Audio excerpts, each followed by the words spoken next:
कहानी की शुरुआत में हम जॉन बैप्टिस्ट ग्रेनवी को देखते हैं, जिसे आज हजारों लोगों के सामने डेथ सेंटेंस सुनाए जाते हैं। ये सेंटेंस इतनी खतरनाक होती है कि सुनने से भी किसी की रूह कांप जाए, लेकिन ये सेंटेंस इन लोगों को बहुत ही खुशी देती है, जैसे कि ये कोई सेलिब्रेशन हो। तो चलिए देखते हैं कि आखिर जॉन बैप्टिस्ट ग्रेनवी ने ऐसा क्या किया था जिससे उसे इतनी खतरनाक सजा दी जाने वाली है, जिसमें उसके शरीर की एक एक हड्डियां तक तोड़ देने की वादा की जाती है। ये जानने के लिए हमें जाना होगा सन 18वीं सदी में, जब 17 जुलाई सन 1738 को फ्रांस की एक छोटी सी फिश मार्केट पे जन्म हुआ था जॉन बैप्टिस्ट ग्रेनवी की। ये उसकी माँ की 5वां स्टिल बर्थ है। इससे पहले भी वैसे ही अपने न्यूबॉर्न बच्चे को कचरे के साथ छोड़ दिया करती और शाम होते होते ये समंदर में फेंक दिया जाता। लेकिन इस बार ये कहानी थोड़ी सी उल्टी है। ये बच्चा मरा हुआ नहीं है, वो अलग बात है, बल्कि इसमें कुछ ऐसी खूबी है जो आज तक किसी में नहीं थी, और वो है सूंघने की शक्ति। इतनी खतरनाक कि वो बस ऐसे ही पूरे फिश मार्केट में मौजूद सभी चीज़ों को भांप लेता है। इसी दौरान बच्चा रोने भी लगता है, जिससे आने वाले खरीदार को लगता है कि शायद इसने बच्चे को मरने के लिए कचरे के साथ छोड़ दिया था, यानी ये एक हत्या के बराबर है। इसी वजह से उसकी माँ को फांसी दे दी जाती है। फिर ऑफिशियल निर्देश के अनुसार ग्रेनवी को भेज दिया जाता है मैडम गाया के ऑर्फनेज पे। यहाँ पर कुछ बच्चे उसे दम घोट कर मारने की कोशिश करते हैं, क्योंकि उसे उनके बिस्तर पर रखा गया था और ये उन्हें ज़रा सा भी मंजूर नहीं है। लेकिन बच्चे की रोने की आवाज़ सुनकर मैडम गाया यहाँ पर आती है और इन शैतान बच्चों को बहुत फटके लगाती है। ये तो बस इसकी ज़िंदगी की एक छोटी सी घटना है। ग्रेनवी के साथ ऐसे बहुत सारे घटनाएं होती रहती हैं, लेकिन वो अपनी इस अनोखी सेंस की वजह से हमेशा उनसे 10 कदम आगे रहता है।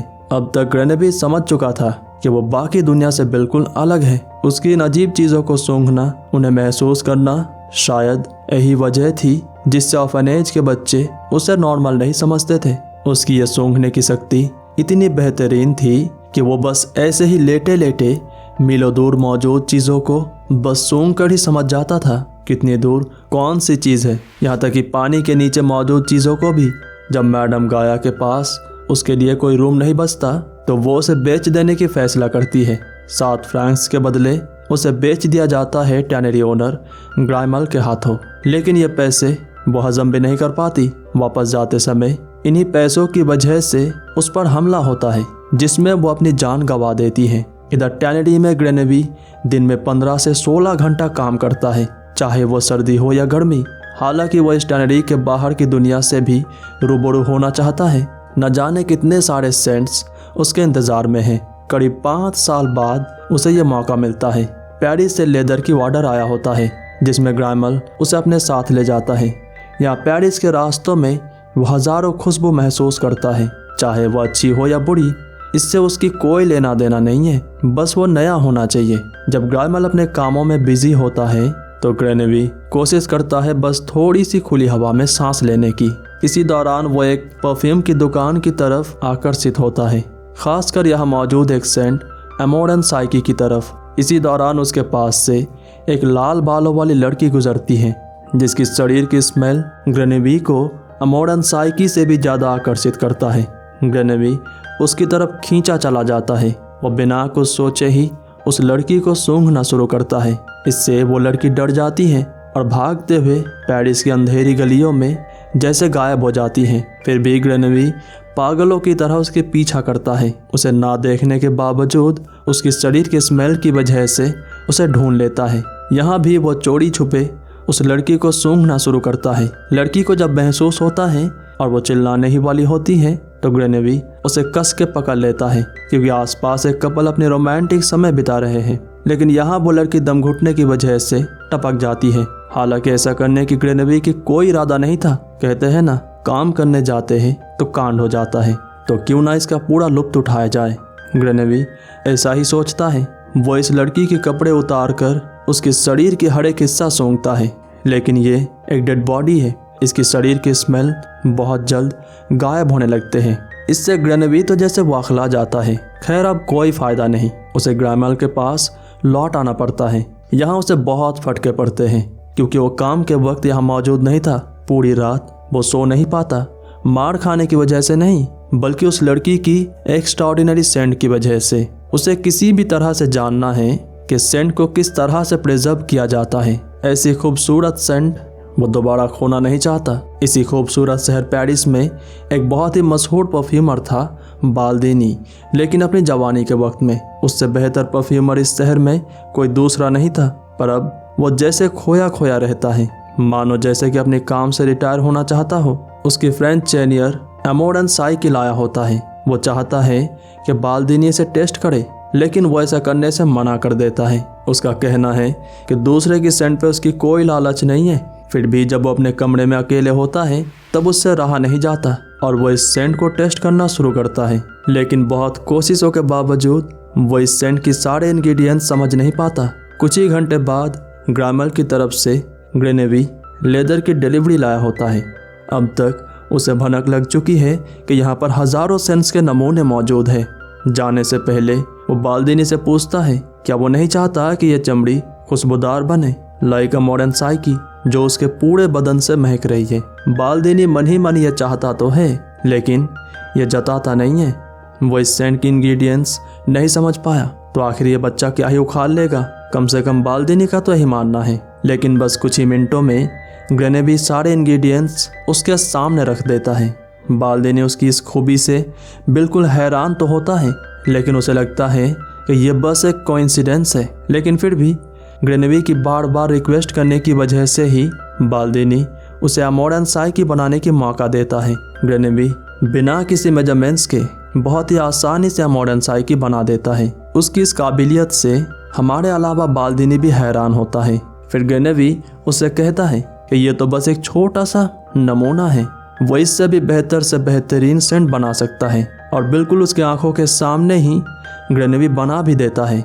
हाँ, बाल्दिनी उसकी काबिलियत से हैरान है, लेकिन फिर भी वो इसे सूंघने से मना कर देता है। ग्रेनेवी उससे कहता है कि वो उसके लिए काम करना चाहता है, बदले में उसे बस ये जानना है कि सेंट्स को कैसे प्रिजर्व किया जाता है। बाल्दिनी इसके जवाब तो नहीं देता, बल्कि फिलहाल उसे यहाँ से जाने के लिए कहता है। लेकिन उसके जाने के बाद बाल्दिनी वो सेंट को सूंघता है और समझ जाता है कि आखिर ये क्यों अमोडन साइकी से भी बेहतर से बेहतरीन है। सूंघते ही उसे जन्नत का एहसास होता है और इसमें खूबसूरत लड़की आपकी मनोरंजन ना करे, ऐसा हो सकता है। अगले दिन वो 50 फ्रैंक्स के बदले ग्राइमल से ग्रेनेवी को खरीद लेता है। ये लेन देन ग्राइमल पर बहुत भारी पड़ता है। उसी रात वो टल्ली होकर नदी में बह जाता है, जबकि दूसरी तरफ बाल्दिनी के व्यापार देखते ही देखते बहुत ज़्यादा बड़ा हो जाता है। ग्रेनेवी उसे इससे हज़ारों परफ्यूम बना देता है जो आज से पहले किसी ने महसूस भी ना की हो। बाल्दिनी उससे कहता है एक अच्छा खासा परफ्यूम 12 सेंट्स की कॉम्बिनेशन से बनता है, जहाँ कोई भी सेंट एक दूसरे को डोमिनेट नहीं करता बल्कि मिलकर एक खूबसूरत परफ्यूम बनाते हैं। इसमें एक काल्पनिक 13वीं सेंट भी हो सकता है जो इन सभी 12 सेंट से भी अव्वल होगा। इधर ग्रेनेवी को बार बार उस लड़की की याद आ रही है, एक समय पे जिसकी सेंट की वजह से वो मदहोश हो चुका था। उसे किसी भी तरह से उस लड़की की सेंट को रिक्रिएट करना है। अगले दिन बाल्दिनी उसे डिस्टिलेशन प्रोसेस सिखाता है, जिसमें वो गुलाब के परफ्यूम बनाते हैं, यानी यह किसी तरह से गुलाब की सेंट को कैप्चर करना है। फिर अगले दिन ही कई सारे अजीब व गरीब चीज़ें उठा लाता है। इनके स्मेल वो कैप्चर करने की कोशिश करता है, लेकिन ऐसा नहीं हो पाता। इससे वो बिल्कुल वाखला जाता है। बाल्दिनी उससे कहता है कि यह प्रोसेस ऐसे चीज़ों की स्मेल को कैप्चर करने के लिए नहीं बनी। ग्रेनेवी इतना पागल हो चुका होता है कि एक बिल्ली भी इस प्रोसेस का शिकार होता है। इस प्रोसेस के फेलियर को देखते हुए ग्रेनेवी की तबीयत दिन ब दिन खराब होता जाता है। डॉक्टर बताते हैं कि शायद वो बस कुछ ही दिनों की मेहमान है। इतनी ख़राब हालत होने के बावजूद उसके दिमाग में बस एक ही बात है कि किसी भी चीज़ की स्मेल को कैसे प्रिजर्व किया जा सकता है। आखिरकार बाल्दिनी उसके इस पागलपन को देखते हुए उसे ग्रास नाम की एक बहुत ही खास जगह के बारे में बताता है, जहाँ शायद उसे ऐसे तरीके सीखने को मिले जिसकी उसे तलाश है। ये जानते ही ग्रेनेवी बस कुछ ही दिनों में बिल्कुल ठीक हो जाता है। बाल्दिनी उसे ग्रास जाने की परमिशन देता है, लेकिन बदले में उसे 100 नए परफ्यूम की फार्मूला बताना पड़ता है। ग्रेनेवी के बस चले तो वो उसे हज़ारों परफ्यूम की फार्मूला बता दे। उसके अंदर इतनी खतरनाक टैलेंट है और इसी टैलेंट को और ज़्यादा निखारने वो ग्रास जाने की तैयारी में है। उसकी तरफ बढ़ता हर एक कदम उसके अंदर खुशी की लहर दौड़ा देती है, जबकि दूसरी तरफ बाल्दिनी की जिंदगी की लहर बिल्कुल ठहर जाती है। जिस सुबह ग्रेनेवी उसके घर से निकला था, उसी सुबह वो अपने घर के साथ ढह गया था। इधर ग्रेनेवी ग्रस जाने से पहले कुछ दिनों तक अपने आप को सोसाइटी से दूर रखना चाहता है, इसीलिए वो चुनता है पहाड़ी रास्ता। इसी दौरान वो एक गुफा में रुकता है, जहां उसे महसूस होता है कि शायद यहाँ पर कोई भी सेंट नहीं है। कुछ दिन यहाँ रहने के बाद उसे एहसास होता है कि उसकी खुद की शरीर की कोई भी स्मेल नहीं है, और उसे लगता है कि शायद यही एक वजह थी जिससे लोग उसे अजीब समझते थे। शायद लोगों की नज़रों में उसकी अस्तित्व है ही नहीं। खैर, ये तो हुई उसके मन की बातें, और इसी मन की गहराइयों में आज भी उस लड़की की स्मेल खोने की गम मौजूद है, और ये उसे ज़्यादा ना सताए, इसीलिए वो बिना समय गवाए चल देता है ग्रस की तरफ। यहाँ रास्ते में उसे लॉरा रिचेस की स्मेल आती है, जो इतनी खूबसूरत है कि उसे बाल्दिनी की कही वो काल्पनिक 13वीं सेंट की याद आती है। लॉरा के पीछे भागते भागते वो ग्रस तक पहुंच जाता है, यहाँ तक कि उसके घर के बाहर भी। कुछ दिनों बाद वो यहाँ पर एक फूल की दुकान पे काम करना शुरू करता है, जहाँ वो इन्फ्लोरेंस टेक्निक सीखता है। अब वक्त है इसे इस्तेमाल करने की। इसके लिए वो बड़े ही चालाकी से एक जवान लड़की उठा लाता है, फिर हॉट इन्फ्लोरेंस टेक्निक से उसकी स्मेल को कैप्चर करने की कोशिश करता है, लेकिन नहीं हो पाता। इसके बाद ग्रेनेवी एक प्रोस्टिट्यूट हायर करता है, वो काम करने के लिए नहीं बल्कि अपना काम करने के लिए। इस बार वो कोल्ड इन्फ्लोरेंस टेक्निक इस्तेमाल करता है, लेकिन वो लड़की उसकी इन हरकतों से डर जाती है। पर इससे पहले वो यहाँ से जाती, ग्रेनेवी उसे ठिकाने लगा देता है, फिर आराम से अपना काम करता है। ये घटना उस प्रोस्टिट्यूट की कुत्ता भी देखता है। ग्रेनेवी कोल्ड इन्फ्लोरेंस टेक्निक से उसकी स्मेल को कैप्चर करने के बाद उस प्रोस्टिट्यूट के घर के पास आता है, जहाँ लोग उसकी लाश को उठाकर ले जा रहे हैं। यहाँ ग्रेनेवी उस सेंट को अपने पे बस थोड़ा सा डालता है, जिससे कुत्ते को अपनी मालकिन की मौजूदगी महसूस होती है। यानी ग्रेनेवी की ये काम पूरी तरीके से कामयाब है। इसके बाद वो 13 बॉटल्स की एक कलेक्शन बनाता है, यानी लगातार 12 लड़कियां उसकी सेंट की कलेक्शन बनने वाले हैं।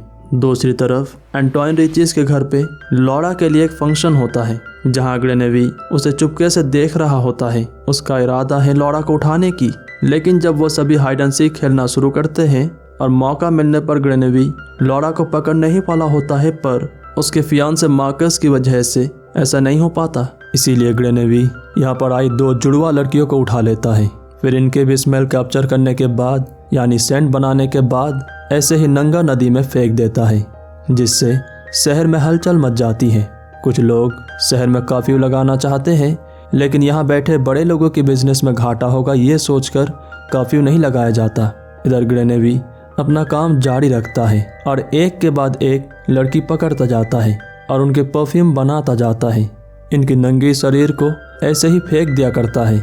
उनके सर पे बाल भी नहीं होते, इसीलिए इन्हें लगता है कि ये काम जो भी कर रहा है उसे इन लड़कियों के बाल चाहिए। इसीलिए किसी के भी घर पे बाल मिलने पर उसे पेल दिया जाता है। इन सबको यकीन है कि ये काम करने वाला कोई हवस के पुजारी नहीं है, क्योंकि इन सारे के सारे लड़कियां अभी भी वर्जिन हैं। शहर में ऐसे लाशें देखकर सबकी फटी पड़ी है, पता नहीं अगला नंबर किसका हो।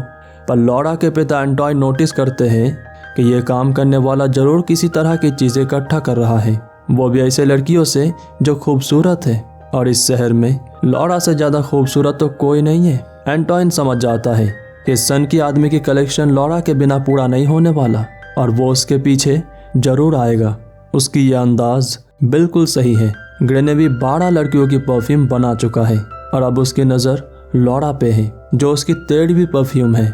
ग्रस के लोगों के नज़रों में हैवान ग्रेनेवी को चर्च फादर इतने सारे अभिशाप देते हैं कि वो उसके 7 पुश्तों के लिए भी काफ़ी है।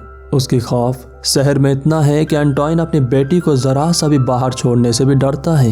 यही बात वो अपनी बेटी को भी समझाने की कोशिश करता है, लेकिन वो नहीं समझती। तब एंटोइन देता है उसके कान के नीचे। इससे गुस्सा होकर लॉरा पेरिस के अंधेरे गलियों में जैसे गायब हो जाना चाहती है, जबकि घात लगाए बैठा खड़ा ग्रेनेवी उसे ही गायब करने की तैयारी में है। पर इससे पहले ही एंटोइन यहाँ आ जाता है। फिर अगले दिन ही वो अपनी बेटी को लेकर शहर से बाहर चले जाते हैं। इस बात की भनक ग्रेनेवी को लग जाता है, जिससे वो बिना किसी चीज़ों की परवाह करते हुए शहर से बाहर आ जाता है। इधर एंटोइन अपनी टोली को 2 हिस्सों में बांट देते हैं, जिसमें सिर्फ वो और उसकी बेटी जाते हैं दक्षिण की तरफ और बाकी लोग सामान के साथ उत्तर की तरफ। ग्रेनेवी शहर से बाहर आकर यहाँ खड़े गार्ड से पूछता है कि एंटोइन किस तरफ गया है। गार्ड बताता है कि उत्तर की तरफ, जो उसके हिसाब से बिल्कुल सही है, पर ग्रेनेवी को दक्षिण की तरफ से लौरा की स्मेल आ रही है। इसीलिए वो बिना किसी की बातों पर ध्यान दिए उसी दिशा पर चल देता है और अपनी इस खतरनाक लेकिन कमाल की शक्ति की वजह से बड़ी ही आसानी से लौरा की लोकेशन सही पता लगा लेता है। एंटोइन उसे लेकर समंदर के किनारे एक होटल पर रुकता है। यहाँ पर पहले तो वो एक बात पक्की करता है कि कहीं कोई खिड़की से ऊपर तो नहीं आ सकता। दूसरी तरफ उस प्रोस्टिट्यूट की कुत्ता ग्रेनेवी की कमरे तक पहुँच जाता है, उस परफ्यूम फैक्ट्री में जहाँ ग्रेनेवी काम किया करता। यहाँ पर यह कुत्ता मिट्टी खोद कर कुछ कपड़े निकाल देता है। डोमिनिक ये सब अपनी आंखों से देखता है। फिर वो यहाँ लोग जमा करता है और यहाँ से निकाले जाते हैं 12 लड़कियों के कपड़े और उनके बाल। इधर एंटोइन अपनी बेटी से कहता है कि वो उसकी शादी जल्द से जल्द मार्कस के साथ करवा देना चाहता है ताकि वो इस शहर से दूर जा सके। हालांकि लौरा फिलहाल शादी वादी के चक्कर में नहीं है, इसीलिए वो अपने पिता से थोड़ी सी नाराज है। उदास मन लेकर वो अपने कमरे में चली जाती है। उसके पिता ना चाहते हुए भी बाहर से दरवाज़ा लॉक कर देते हैं और चाबी अपने पास रखते हैं। और जब सभी गहरी नींद में होते हैं तब एंट्री होती है ग्रेनेवी की। वो चोरी छुपे एंटोइन के रूम से चाबी उठाता है और सीधा चला जाता है लौरा के रूम पे।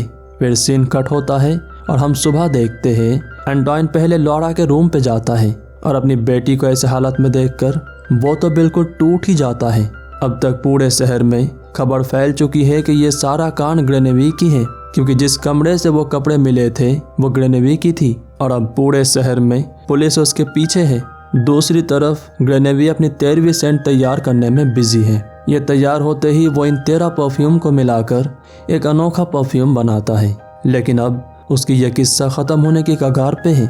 सारे शहर के पुलिस उसे घेर चुके हैं और अब कहानी आती है वर्तमान में, जहाँ एंटोइन उसे बार बार पानी में डुबाता है और उठाता है और बार बार उससे बस एक ही सवाल पूछता है कि आखिर उसे लौरा की क्या जरूरत थी। जवाब में ग्रेनेवी कहता है आई नीडेड हर। एंटोइन कहता है कितना हसीन लम्हा होगा वो जब हम तुझे तड़पते हुए देखेंगे, तेरी इन हड्डियों की कीमा बनते हुए देखेंगे। ग्रेनेवी को पूरे शहर के सामने सजा दी जाने वाली है। हर कोई उसे अपनी अंदाज में गाली दे रहा होता है। उनका बस चले तो वो उसे अभी मार दे, पर कुछ प्रोटोकॉल भी है। इस हट्टे कट्टे आदमी को हायर किया गया है उसकी हड्डियां तोड़ने के लिए। जब ग्रेनेवी को लाने यहाँ पर कुछ ऑफिसर्स आते हैं तो ग्रेनेवी उनके सामने उस खास परफ्यूम की बस ढक्कन खोलता है, जिससे ये सभी मदहोश हो जाते हैं। सब ये देखकर हैरान होते हैं कि जिसे सजा दी जाने वाली थी उसी की एंट्री महाराजा की तरह है। यहाँ तक कि जिसे उसकी हड्डियां तोड़नी थी वही उसके कदमों तले अपना सर झुका देता है और कहता है कि यह इंसान बिल्कुल बेकसूर है, ये सब कमाल इस परफ्यूम की है। पर अभी भी सब पर असर होना बाकी है। इसीलिए ग्रेनेवी अपनी परफ्यूम को रुमाल पे डालकर उसे चारों तरफ वेव करता है, जिससे शहर के सारे लोग बिल्कुल मदहोश हो जाते हैं। और जब इसकी असर चर्च फादर पर होता है तो वो इस इंसान को इंसान नहीं बल्कि फरिश्ता मानना शुरू कर देते हैं। इस परफ्यूम की असर इतनी खतरनाक है कि सब उसके सामने अपने घुटने टेक देते हैं। लोग एक दूसरे में अपनी खुशियाँ ढूंढना शुरू कर देते हैं। कोई इसकी कपड़े उतारना शुरू करता है तो कोई उसकी। इस तरह से ये पूरे शहर के लोग नंगा होकर एक दूसरे से लिपट जाते हैं और इसमें चर्च फादर भी शामिल है। यह सीन शायद किसी मुट्ठल के लिए बिल्कुल परफेक्ट हो, पर हमारे लिए नहीं। जैसे कि अभी तक एंटोइन पर इसकी असर नहीं हुआ। वो तलवार लेकर उसे मारने आता है लेकिन उसे ही अपना बेटा मान लेता है। आखिरकार उस पर भी परफ्यूम की असर हो चुका है। कुछ घंटे बाद सभी को होश आता है। वो सभी अपने इस शर्मनाक काम से इतना ज़्यादा डिस्टर्ब्ड है कि वो इस घटना को जैसे अपने मेमोरी से मिटा ही देते हैं। एक बार फिर से इस केस की इन्वेस्टिगेशन होती है, जिसमें डोमिनिक फंस जाता है क्योंकि विक्टिम्स के कपड़े उसी की बैकयार्ड से मिले थे। अब तक ग्रेनेवी पेरिस की तरफ आधा रास्ता तय कर चुका है। अभी भी उसके पास इतना परफ्यूम है कि वो पूरे दुनिया को अपने इशारे से नचा सकता है। लेकिन ये परफ्यूम बस एक ही चीज़ नहीं कर सकती। ना ही नेचुरली कोई उससे मोहब्बत कर सकता है और ना ही वो किसी से। 25 जून सन 1766 लगभग रात के 11 बजे उसकी एंट्री होती है पेरिस में, उसी फिश मार्केट में जहां उसके जन्म हुआ था। यहाँ भूखे प्यासे लोग बस छोटी छोटी चीज़ों के लिए एक दूसरे से लड़ते रहते हैं।